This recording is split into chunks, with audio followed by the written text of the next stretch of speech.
Okay, but what if we're being minimally invasive? I mean, I mean, you get these people who sort of go off and they spend time with the chimpanzees and they sit there and they remember not to smile or clap or whistle or do anything else that's going to get their face torn off and take any food with them. But they do go there and they film over a period of time and the chimpanzees kind of, maybe they know that they're not chimpanzees, but they don't really see them as anything out of the ordinary. And the reason I picked up on that is maybe because this is also another argument that there is no paradox. The aliens are already here; they're in plain sight, but we just don't perceive them as such. They have a manifestation here, but we simply don't recognize it. And that's why I wanted to pick up on your point about your other form of life that you mentioned. Whatever it was, Ar- the other great Archaea. Archaea. Was that it, So Archaea? yes. What if Archaea are some distributed drone network of a representation of aliens, because that's how they work. Each individual cell is meaningless, but in aggregate, they communicate on some level that we don't know about, and they're here right now watching us, attempting to communicate, or maybe they're just watching us just for the fun of it because it's a popular nature documentary back on from where they're from, but we're simply incapable of perceiving their presence because we're not smart enough, because we're chimps looking at bush cameras strapped to the side of trees that have been camouflaged. If since we've gotten onto the grounds of making references to nerdy activities, I think I'm going to quote one of my favorite facts about Dungeons and Dragons, which is that in Dungeons and Dragons you succeed at stealth collectively, but you fail individually. In that, for example, let's say that you have 10,000 such alien civilizations. It only takes one of them being not subtle for us to notice that something is going on. Okay, fair It would point. take all of them to be subtle for us to not notice. So if you do have, perhaps 10 or 20 or 30 or 40 or 50 humans that can go off and visit chimpanzees, but it only takes one human who's building a road to drive a bulldozer through a tree, and then the chimps know that something is up. Right. Yes. And so I would find it very difficult to believe that you could get all of these aliens in concert on the same page on the correct protocol of behavior, such that primitive civilizations do not notice them. Because the way you're putting it, it needs to essentially be a deliberate activity, not a Mm. natural consequence. And it would be very hard for me to believe that you could get. I mean, we can't get. If you tell me 10 humans, I will find 11 different deliberate activities that none of them agree on. Yes. Um, Okay. and so I would find it very hard to believe that all alien species that are in range for us to detect are behaving in concert without a single exception. Yes. Okay. So this comes down to how many of them are, because if there are three alien Sure, civilizations, it is not a stretch to imagine that they're all much smarter than us and much more considerate and much more careful, sure. and they are being very, very careful. But if it's the 50,000, you've got to assume that there are a few of them who are just complete assholes and noisy and inconsiderate, Yes. and those guys we definitely would notice. Yes, and even the attempts to shut them up would also in of themselves be quite noisy. Yes, they would be the aliens that would, always talk on the speakerphone on the train if they were here. That kind of thing. They would be incapable of subtlety and that playing loud music and so on. Okay, excellent. Right, so um, the the Yes, zoo a certain hypothesis. kind of alien. Yes.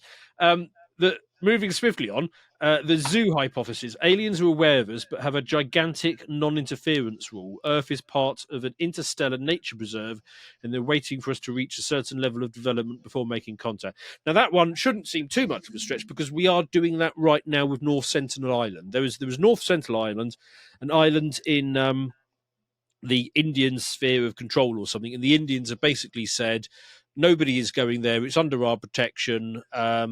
And having said that, your previous point about every so often some Someone does Russian go yacht there, goes past and flies a drone over it for their or a own missionary amusement. sails there and gets stabbed to death, Yes, or a helicopter flies low and gets arrows shot at it. yes, there is that, but it is possible, I suppose, that we're in some sort of zoo, and actually, this one works with the firstborn hypothesis as well. Okay, let's explore briefly the firstborn hypothesis, because okay, let's say we are the firstborn. but that implies that there is going to be a second and third born at some point, Sure. and many other born. And it's We're perfectly just a fluke. conceivable that we might, instead of preventing them from arising, simply set up zoos around every candidate world. Well, because the logic is this, right? Let's say that we're the first, and we're just a weird fluke, and we once we understand this a bit better, we come to realize that actually in 500 million years or 2 billion years there should be those 50,000 civilizations in our galaxy, but we're just the weird fluke that came first. We're the first fish to crawl out of the ocean, and then we're going to have to wait several million years for the next fish to crawl out of the ocean, kind of thing. Okay, so we start expanding, and we're looking for suitable environments to go and colonize. Let's say we come across a planet a bit like early Earth, where it's just a bunch of goo, and we look at that and think, okay, well, there's nothing but a bunch of goo there, therefore we're going to set up colony and terraform it and go and live there. But if we come across, the Naboo, we're going to leave them alone and leave them be. But actually, that planet of goo might well be an intelligent civilization. It's just 2 billion years early. So we might reasonably start putting up sort of zoo-like enclosures around anything that we come across, and only terraform barren rocks. You see I'm not Yes. making the point well, but you see the point I'm making is No, it's if we are first, that doesn't imply there won't be a second. And yes, in that case, we would probably have a pretty strong impotence to section off promising candidates and observe them. And yes, if that's the case, then it's very easy to switch the hypothetical around and say, what if there's one fluke before us and we are in one of those such enclosures? yes, exactly. It's perfectly believable. The only problem I have is I think that the secondary impetus of us would be to say it's very hard for us to say, for example, terraform the barren rocks because chimps notice the walls of their cage. Now, Mm. it's very hard to build an enclosure such that it is so large that none of the inhabitants of that enclosure are aware that they're enclosed. And so, what I'm saying is, at a certain. Oh wait, have I been disconnected? You skipped out Yeah. slightly for me, but Riverside recalls on both sides. So Ah, fair enough. hopefully, when this gets to the editing stage, that was all there. But just in case it did skip out, do you want to repeat that last point? Just essentially, if you have an enclosure, there you have to build boundaries at a certain point. And the trouble is, we are getting to the point where we are starting to see our local area close enough where if there's going to be a reasonable enclosure, we should see the bars pretty soon, if not already. And Yeah. if that's the case, we have to start looking at what are some potential candidates for the metaphorical bars of our cage. Are they are they a ring of stars around us which have had all of their habitable planets completely destroyed? And so there's a or is it You did mention a that Alpha Centauri appears to have no planets. Proxima Centauri? Proxima Proxima Centauri. Centauri, yeah. Yes, it appears to have none at all. Alpha Centauri does, but neither of them, as far as we can tell, none of the planets that it has are in the habitable zone. Yes. Um, But in this case, wouldn't they need to be supplying us false data about the rest of the universe? exactly, and it starts to become quite elaborate. Um, Yes. and I'm not saying that's outside of their capacity, but it's again you run back to the previous problem where um, you essentially have an alien of the gaps argument, where it becomes harder and I love that. I love using that phrase on people, but you essentially have an alien of the gaps argument where it becomes harder and harder to imagine a civilization that is both purposeful, singular, and powerful enough to enclose us, and also to do so in such a way that none of the members of its species or any other species give away the game. And that gap shrinks and shrinks as our ability to detect the universe grows. Yes. Okay. That's reasonable. Right. Okay. There is another variant on the zoo hypothesis, which I think we come back to, which is um, the zoo we're in is an AI environment, but we'll come back Hmm. to that one because that is a separate one. Okay, so the what's this one? The percolation model. Civilizations expand in non-uniform clustered ways, leaving pockets of advanced civilization separated by vast empty regions. We happen to be in a quiet zone with no one nearby. So I mean, yeah, but this is getting up to the argument of there being other civilizations, but not within the 100,000 closest galaxies. So it's a Exactly. pretty bloody It large pocket. it's essentially a variation of the firstborn hypothesis. It's essentially that number is small, but it's smaller than say 100,000, but it's not smaller than 100 million.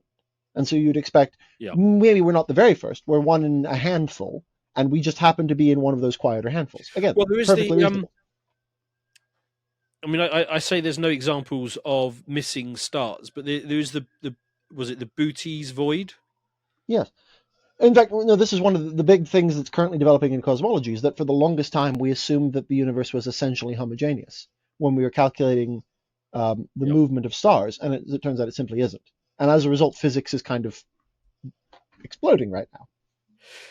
Maybe this is a good time to quickly talk about the two exceptions to the rule so far, which is Tabby's star and Boots void. There may be others that I'm not aware of. So Tabby's star is a star that that could potentially be building a Dyson swarm around it because we're noticing a drop in output. But the current thinking is, I believe it's more likely it's just a Neptune-like planet that got one-shotted by a rogue planet and it's got a big dust swarm around it. Sure. You can probably explain it better than I can. Actually, I'm not familiar with a particular example. Not familiar with Tabby Star? No, I'm sorry. I mean, I've heard of it before, but I haven't read the particulars of its case. Well, basically, it's a planet that has these periodic drops in star luminosity, but it's all in a big clump. So if they are building a Dyson swarm around it, they're building it rather than the way humans would probably do it is a band at a time. So you get a Yeah, band that you goes build a all the way band around. of satellites, a band of satellites, a band of satellites, and Yeah, but you'd start with one full band, so you get this consistent drop. But these guys, if they are doing it, they're building a huge cluster in one place. And the easier explanation is that they had a gas giant that basically got hit, and it's very unlikely, but it's a big galaxy, so it's going to happen sooner or later. Got hit by another planet at high speed. There's lots and lots of rogue planets out there, and you've got a Neptune-like planet that basically just exploded. And you've got this big wall of gas that orbits the sun, and that causes the drop. so But but the, how have we ruled out, for example, planetary transits? no idea. Because for me, the first hypothesis. So what you're essentially saying is that there's periodic drops in luminosity over a period of days, weeks, months. Yeah. Um, because that sounds to me, how can we rule out that there isn't simply a gas giant orbiting relatively close? Because for the longest time we thought gas giants can't form near stars, and then we discovered huge numbers of gas giants near stars, and we had to rethink our model of planetary formation. If you would like to see the full version of this premium video, please head over to lotuseaters.com and subscribe to gain full access to all of our premium content.